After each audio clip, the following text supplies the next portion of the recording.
دیگر اضلاع کے عہدیداروں سے ملاقاتیں اور آزادی مارچ کی تیاریوں کے حوالے سے عمران خان نے پارلیمانی پارٹی جو کے پی کے میں ہے ان سے بھی ملاقات کی۔ پشاور میں تو اس وقت جو موبلائزیشن ہے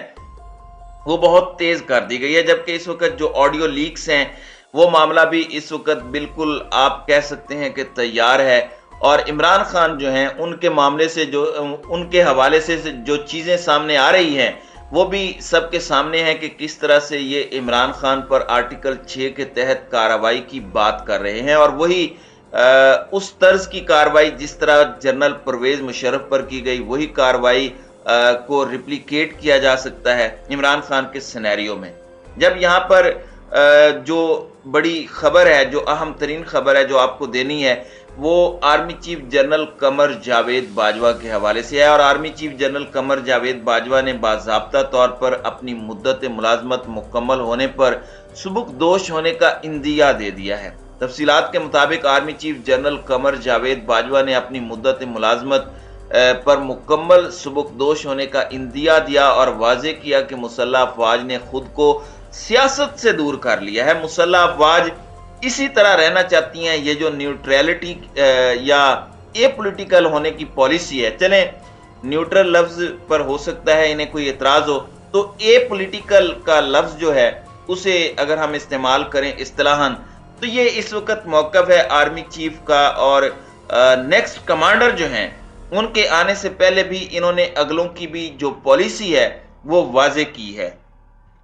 army chief general Qamar Javed Bajwa نے واشنگٹن میں پاکستانی سفارت خانے میں اپنے اعزاز میں دیے گئے ظہرانے میں شرکت کی، جہاں شرکاء سے army chief general Qamar Javed Bajwa نے غیر رسمی گفتگو کرتے ہوئے یہ بات کہی کہ مسلح افواج اس وقت خود کو سیاست سے دور کر چکے ہیں اور ایسے ہی ہم رہنا چاہتے ہیں، اور اپنی دوسری 3 سالہ مدت ملازمت جو ہے، ظاہر ہے 3 سال کے لیے 2016 میں میاں محمد نواز شریف نے انہیں اپوائنٹ کیا تھا، اس کے بعد 3 سال کے لیے یہ ری اپوائنٹ کیے گئے۔ اب جو نیا قانون ہے اس کے مطابق ایکسٹینشن نہیں تھی، وہ پہلے اپوائنٹ ہوئے، پھر 3 سال کے بعد عمران خان نے انہیں ری اپوائنٹ کیا، اور اب وہ ایک سرٹن ایج تک پہنچنے تک ایکسٹینشن لینے کے لیے ایلیجیبل ہیں۔ ہمارے ریاستی قانون کے مطابق جو کہ تقریباً کم و بیش 1 سال تک کی ایکسٹینشن بنتی ہے، اب آرمی چیف جو ہیں انہوں نے اپنی دوسری 3 سالہ مدت پوری ہونے پر سبکدوش ہونے کے بارے میں ایک سوال پر یہ بات کہی اور یہ اندیہ دیا۔ جو بات ایگزیکٹ انہوں نے کی اس سے جو یہ اخذ کیا جا رہا ہے وہ یہ ہے کہ وہ اپنے وعدے کے مطابق عمل کریں گے۔ D G I S P R 2 سے 3 مرتبہ پریس کانفرنسز میں اور آف دی ریکارڈ تو بہت دفعہ اس بات کا بھی ذکر کر چکے ہیں، اور اس سارے کے سارے معاملے کے اندر میں آپ کو یہ بھی بتا دوں کہ آرمی چیف نے معیشت پر بھی بات کی کہ مضبوط معیشت بہت امپورٹنٹ ہے اور تمام تر چیزیں۔ اب یہاں پر ایک چیز بڑی واضح ہے جو ہمارے پاس اطلاعات پہنچ رہی ہیں کہ نئے آرمی چیف کا نام جو ہے وہ بھی فائنل کر لیا گیا ہے۔ نون لیگ کے اندرونی سرکلز یہ بات کر رہے ہیں کہ جونیئر افسران جو ہیں انہیں سینئرز پر جو پریورٹی دینے کا ایکسپیریمنٹ ہے، اس سے پہلے اس کے بڑے تلخ تجربات رہے ہیں، تو یہ بھی نہ کریں۔ تو جو ٹاپ 3 ہیں ان میں سے ایک آرمی چیف ریٹائر ہو جائیں گے، اور ساتھ ہی chairman joint of chief staff جو ہیں وہ بھی ریٹائر ہو رہے ہیں، تو ان میں یہ عہدہ بھی سینیورٹی کی بیس پر ہو سکتا ہے، یا تھوڑا اوپر نیچے ٹاپ 3 کے جو عہدے ہیں ان میں سے کیا جا سکتا ہے۔ ثوابدید تو ظاہر ہے وزیر اعظم کے پاس ہے قانون کے مطابق، لیکن خان صاحب اس پر کیسے رسپونڈ کریں گے، کیونکہ وہ آلریڈی شہباز شریف کی طرف سے چیف کی تعیناتی جس کے حوالے سے آلریڈی کیبنٹ کے ممبران یہ کہہ چکے ہیں، خرم دستگیر آن دی ریکارڈ یہ کہہ چکے ہیں کہ وہ نواز شریف سے اس کا مشورہ کرنے جا رہے ہیں، اور ایک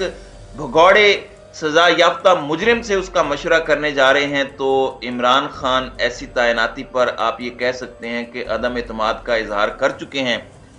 اور فواد چودھری نے بھی اسی طرح کی سٹیٹمنٹ دی، اور فواد چودھری نے کہا کہ چلیں آپ ہمیں چھوڑیں، کیا عوام قبول کر لے گی؟